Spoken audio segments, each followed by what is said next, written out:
నమస్కారం HR TV9 news కి స్వాగతం. ప్రతిక్షణం ప్రజల కోసం.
మాముడూరు చేజల్ల మండలం నెల్లూరు జిల్లా.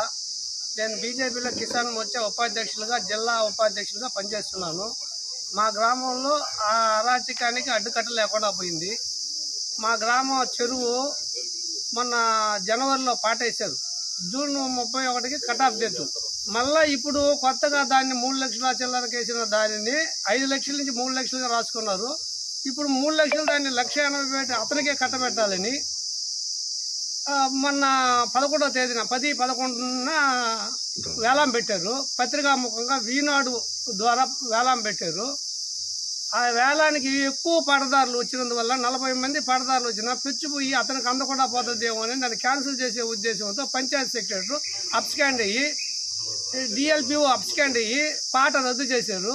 ఈ రోజు మా గ్రామంలో పోలీసులు చూస్తున్నాగా పంచాయతీ సెక్రటరీకి 50 సార్లు చెప్పినా 100 సార్లు చెప్పినా కేసు పెడతానని పోలీసులు అక్కడున్న చేపలు యథాచిగా పడతా మా గ్రామంలో దాదాపు 50 లక్షల చెరువు పాటని ప్రభుత్వ ధనాన్ని దుర్వినియోగం చేసుకుంటూ ఇష్టారాజ్యంగా పట్టుకుంటూ చేజర్ల సేనయ్య అనేవాడు మా గ్రామం కొంత వైసీపీ నాయకులతో టీడీపీ నాయకులతో కుమ్మక్కయ్యి వాళ్ళు ఇష్ట విధంగా పట్టుకుంటారు. దాన్ని అరికట్టవలసిందిగా అధికారులను కోరుతున్నాను. ఇప్పుడు 10 సార్లు పేపర్లో కూడా తెలిపాను, కలెక్టర్ దాకా కూడా తెలిపాను. ఇది మాకు ఎలాంటి స్పందన లేదు. దాన్ని ఇమీడియట్గా ఆపి వాళ్ళ మీద చర్య తీసుకోవాలని, కఠిన చర్య తీసుకోవాలని కోరుతున్నాను.